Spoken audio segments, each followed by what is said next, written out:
They sell you a dream, you know.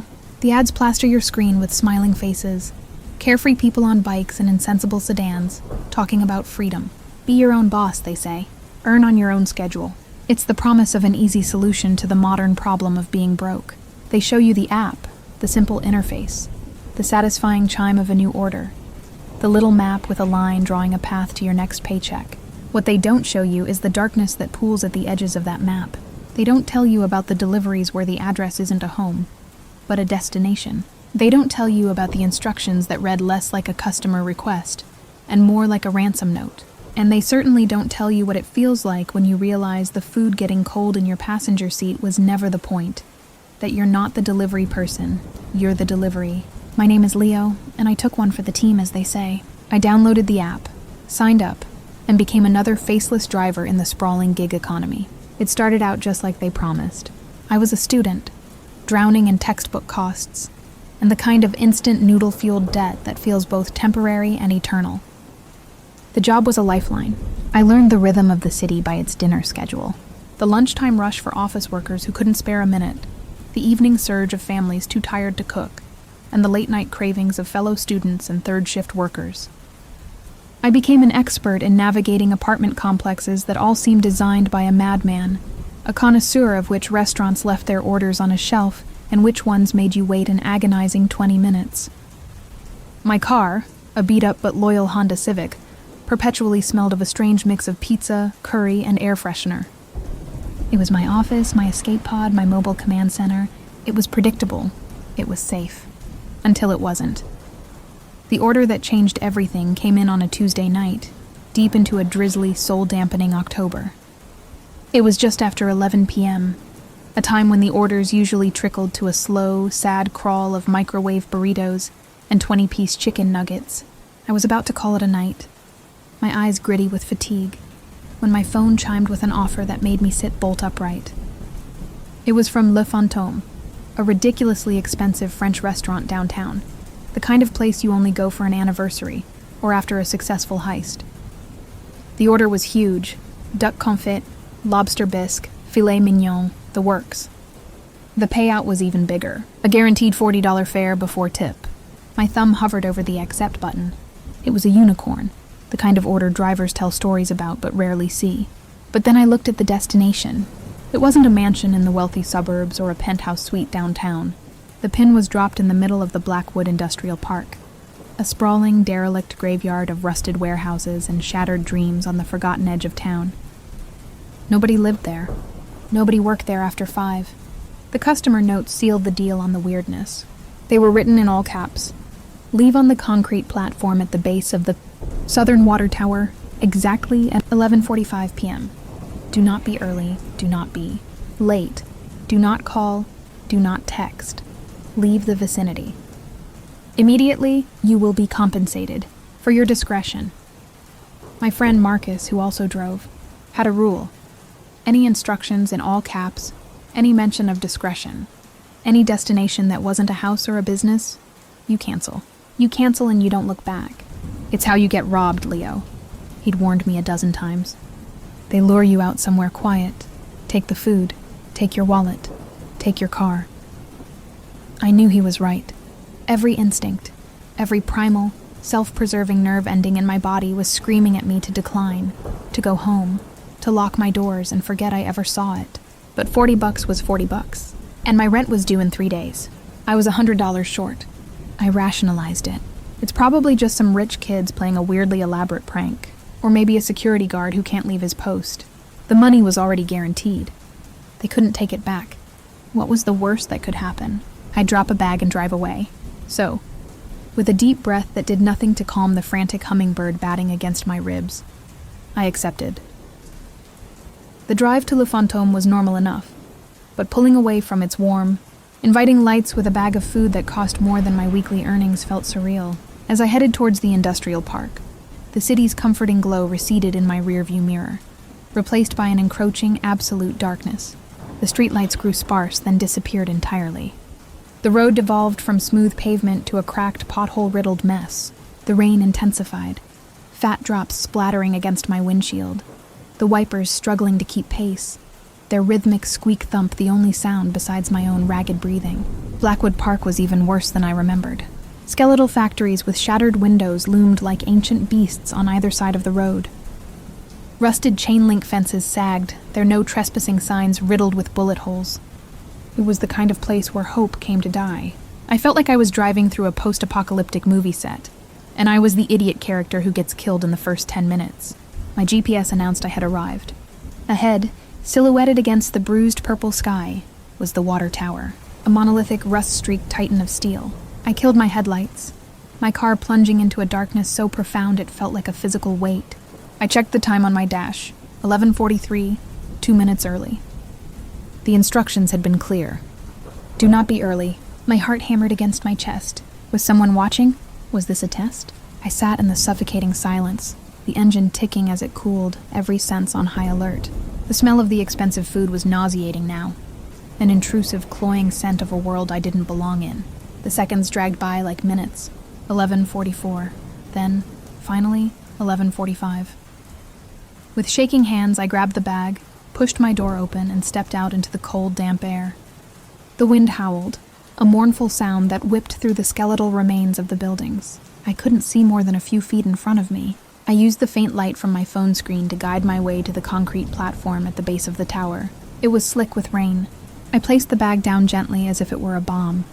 I turned to leave, to sprint back to the safety of my car, when I saw it. A flicker of movement in a high window of the largest warehouse opposite me, a building that looked like a giant, rotting carcass. Then a tiny, impossibly bright pinprick of green light appeared. It danced across the wet ground before landing squarely on the paper bag I had just delivered. A laser sight. My blood ran cold. It stayed there for a long, terrifying second, a silent confirmation. Then just as quickly as it appeared, it was gone. I didn't need to be told twice. I scrambled back into my car, fumbling with the keys, my fingers feeling like clumsy sausages. The engine roared to life, and I slammed the car into drive, peeling out of there with a spray of gravel, not daring to look back. My phone pinged before I even hit the main road. It was a notification from the app. The customer has increased your tip by $100. My hands were shaking so hard I could barely hold the steering wheel. It wasn't a robbery. It was something else, something stranger. And as I drove back towards the city lights, I couldn't shake the feeling that this wasn't the end. It was an audition, and I must have passed. 2 nights later, another one came through.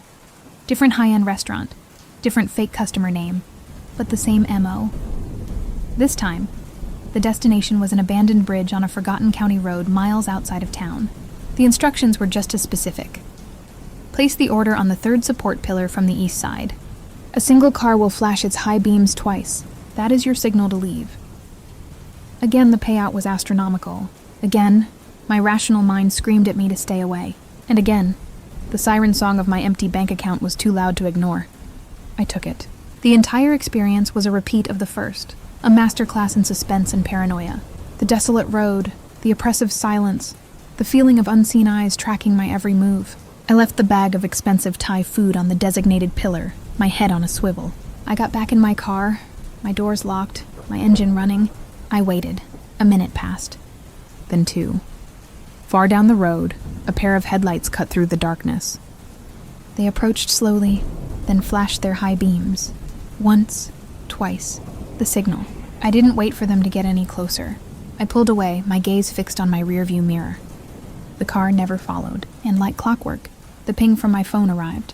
Another $100 tip. This became my new, secret, terrifying normal. Over the next month, I completed 6 more of these deliveries. Each one was a unique test of my nerve, and my ability to follow bizarrely specific instructions to the letter. I delivered a full catering tray of barbecue to a derelict fishing pier at low tide, with the signal being a foghorn from a boat I never saw.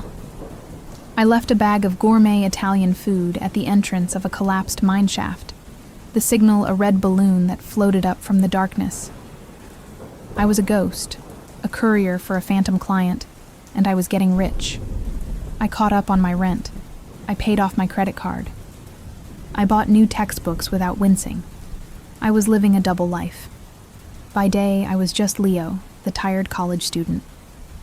But by night, I was a player in some strange, high-stakes game I didn't understand. A game that paid incredibly well. Marcus noticed the change. He saw me paying for rounds of drinks, saw the new laptop. He asked me if I'd been getting good tips. I just smiled and said I'd been lucky with some catering orders. I couldn't tell him the truth. How could I? That I was willingly driving to the most dangerous places in the county for a faceless entity that communicated through laser sights and Morse code. He would think I was insane. Part of me knew I was. The thrill was addictive, but the fear never truly went away. It was a low, constant hum beneath the surface of my life. I found myself looking over my shoulder more often, scrutinizing every car that seemed to be behind me for too long. The money was a bandage, but the wound of my anxiety was getting deeper. I knew, with a certainty that chilled me to the bone, that this couldn't last forever. I was being vetted, tested, conditioned. But for what? The answer came on a frigid night in early December. The order came in, just as I was starting to think my strange benefactors had forgotten about me. It had been nearly 2 weeks since the last one. This time, the instructions were different. They were a single, terrifying sentence. The old Northgate Cannery. Backloading bay. The door will be open. Leave the food on the table you see inside. We need your help with a small task. 5 minutes. The reward will be life-changing. This was it. The line. Driving to a dark place and dropping a bag was one thing. Going inside a building, an abandoned, dark, terrifying building, was another. This wasn't a delivery anymore. It was an invitation into the spider's web. My hands went cold. I reached for the decline button, my whole body screaming, no. But before my finger could touch the screen, my phone buzzed with a text message. It wasn't from the app. It was from an unknown number, sent directly to my personal line.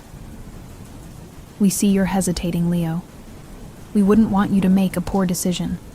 Not when you've come so far. We know you live at 1412 Oak Street, apartment 3B. Your sister gets off her shift at the diner at 10, doesn't she? It's a long walk to her car. The world tilted on its axis. The air rushed out of my lungs. They knew my name. They knew my address. They knew about my sister.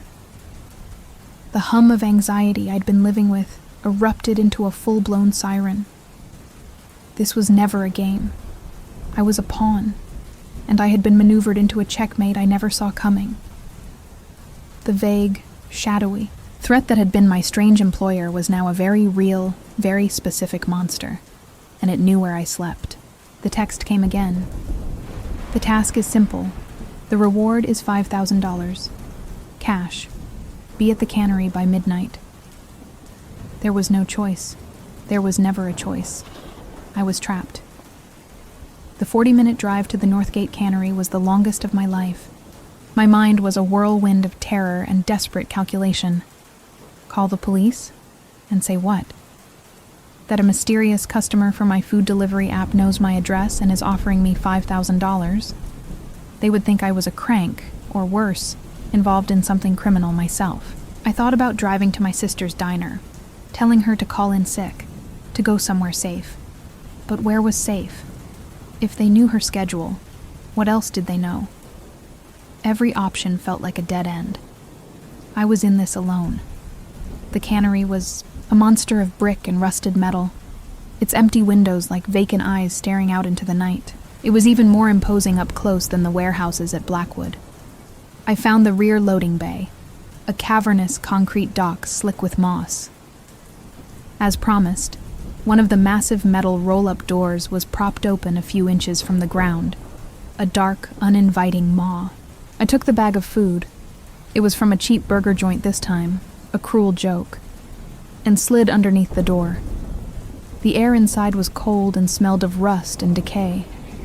Just as the instructions said, about 20 feet in, a single bare bulb hung from a wire, illuminating a rickety wooden table.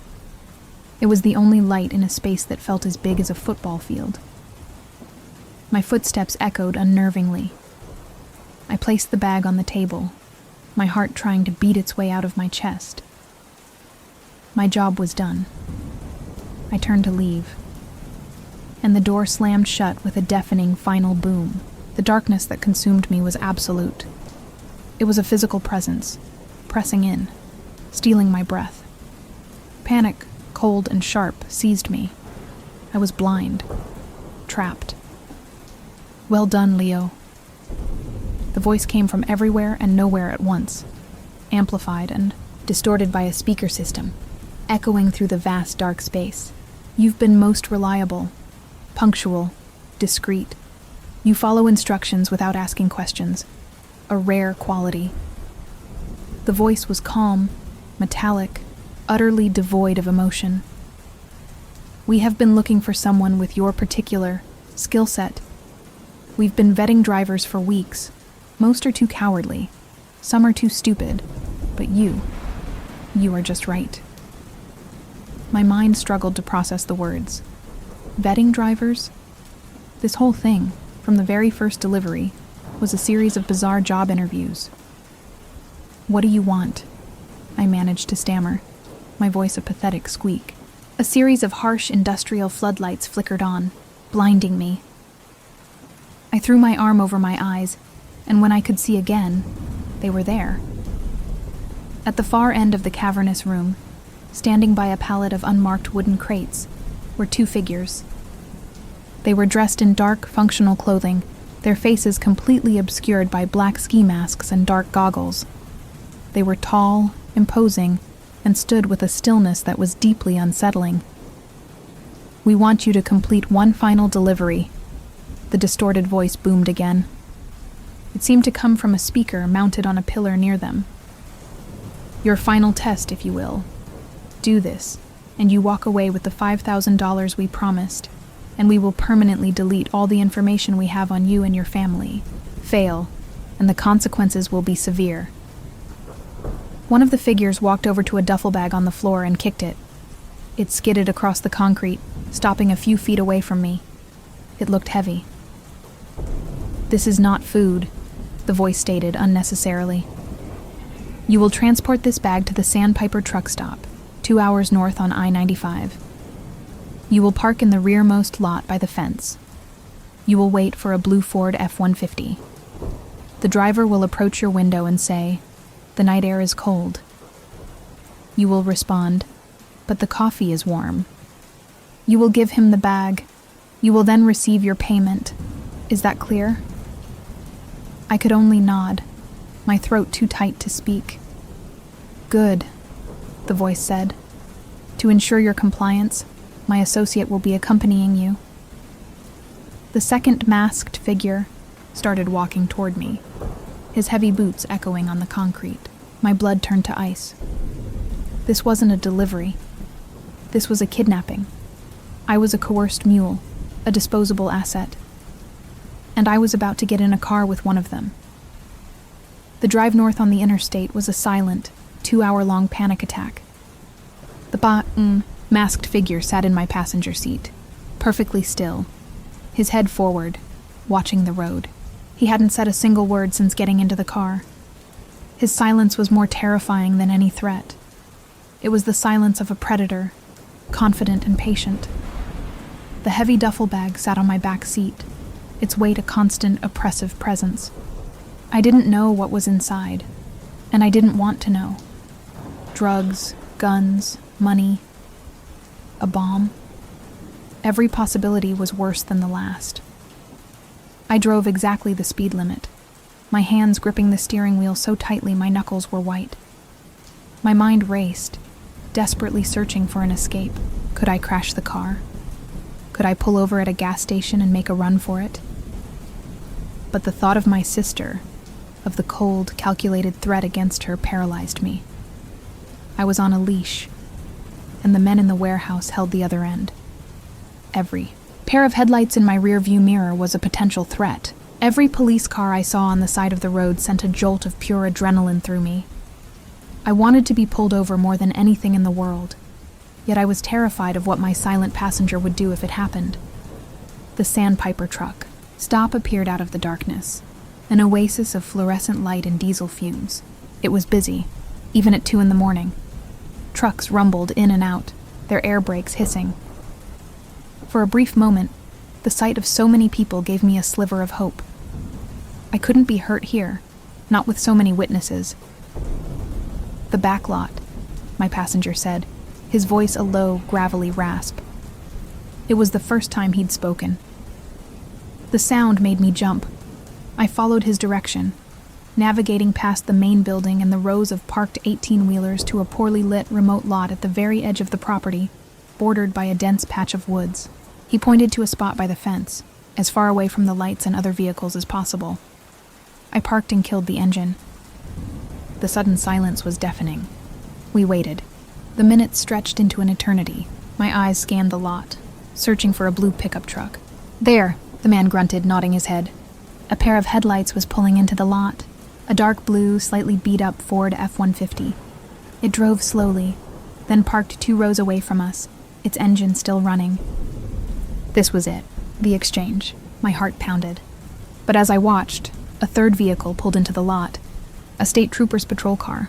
It wasn't driving with purpose, just doing a routine patrol, but its presence changed everything. The man in my passenger seat tensed up like a coiled spring. The blue pickup truck's headlights, which had been pointing at us, suddenly switched off. "Change of plans," my passenger hissed, his voice laced with venom. "They're spooked. We're moving. Drive. Now. Turn right out of the lot, onto the service road." The service road was a narrow, unpaved track that ran behind the truck stop, parallel to the dark woods. A cold, hard certainty washed over me.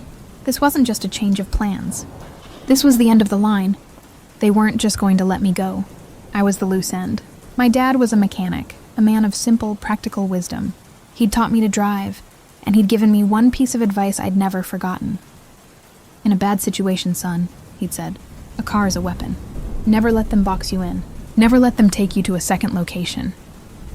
I saw the blue pickup truck up ahead, pulling onto the service road, its lights off, waiting to block the path. This was the second location. Adrenaline, pure and undiluted, flooded my system, washing away the fear and leaving behind a single burning instinct: survive. In one fluid motion, I slammed the gear shift into reverse. The man next to me shouted in surprise as I stomped on the accelerator. My little Honda screamed in protest, tires spinning on the gravel before they bit down. We shot backwards, swerving wildly. The man lunged for the steering wheel, his gloved hands grabbing at my arms. I slammed my elbow back into his face. He grunted in pain and rage, but his grip was like iron. We struggled, the car careening backwards down the service road. I was aiming for the main lot, for the lights, for the trooper. The man twisted the wheel, and we smashed into a line of trash dumpsters with a sickening crunch of metal. The jolt was enough to break his grip for a split second. I slammed the car back into drive, turned the wheel hard and floored it, not back towards the service road, but directly across the bumpy lot, heading straight for the trooper's car. I laid on the horn, a single, desperate, continuous blast. The man in my passenger seat screamed, a raw sound of fury. "You're dead!" He drew back his fist and slammed it into the side of my head. The world exploded in a flash of white light. My foot slipped off the accelerator. Dazed, my vision swimming, I lost control. The car veered sharply, bounced over a concrete curb, and plowed nose first into a shallow drainage ditch with a final, shuddering crash. The airbags deployed with a violent punch, filling the car with smoke and the acrid smell of chemicals. My ears were ringing. The masked man was already scrambling out of the passenger door, a dark shape disappearing into the night. The men in the blue pickup truck, seeing the commotion and the approaching police car, sped off, their tires squealing as they fled onto the highway. Doors were slamming. People were shouting. Through the haze and the ringing in my ears, I could see flashing red and blue lights getting closer. I had survived. I was alive. The aftermath was a blur of police officers, paramedics, and endless questions. They found the duffel bag in the back. It was filled with stolen, high-end microchips, a haul worth a fortune on the black market. I told them everything, the whole insane story, from the first bizarre delivery at the water tower to the violent conclusion in the ditch. I was a victim, a coerced accomplice, but a victim nonetheless. The police launched a full-scale investigation, but it was like chasing ghosts. The app accounts were untraceable, created with stolen identities. The unknown number my personal text came from was a burner phone, now disconnected. The men were shadows, professionals who knew how to operate without leaving a trace. They were never identified. My life was never the same. My car was totaled. I had a concussion and 3 cracked ribs. But the physical injuries were nothing compared to the psychological scars. I dropped out of school for the semester, unable to focus, unable to shake the crippling paranoia. Every unexpected noise made me jump. Every unknown number on my phone sent a wave of ice through my veins. I saw masked figures in every shadow. I quit the delivery app, of course. I deleted it, but I knew they still had my information. I moved apartments. I helped my sister change her work schedule. But I knew that true safety was an illusion. They sold me the dream of being my own boss, of freedom and easy money. But I learned the truth in the darkest corners of my city. The gig economy is a wilderness, and out there in the dark there are predators. They don't use claws or fangs. They use an app. They use your desperation for a few extra bucks as the bait. And they don't just want the food delivered. They're looking for someone like me. Someone they can use, control, and discard. So, the next time you hear that chime, that notification for a new order with a surprisingly good tip, just ask yourself if it's too good to be true. Because sometimes the price is far more than you're willing to pay. The stories you tell yourself to feel safe are the first things to crumble in the dark. If you've got a story of your own that's been clawing at you, one that needs to see the light of day, hit that subscribe button and let me know in the comments below. We're all just trying to navigate this world, and sometimes knowing you're not alone is the only thing that helps you make it through the night. Stay safe out there.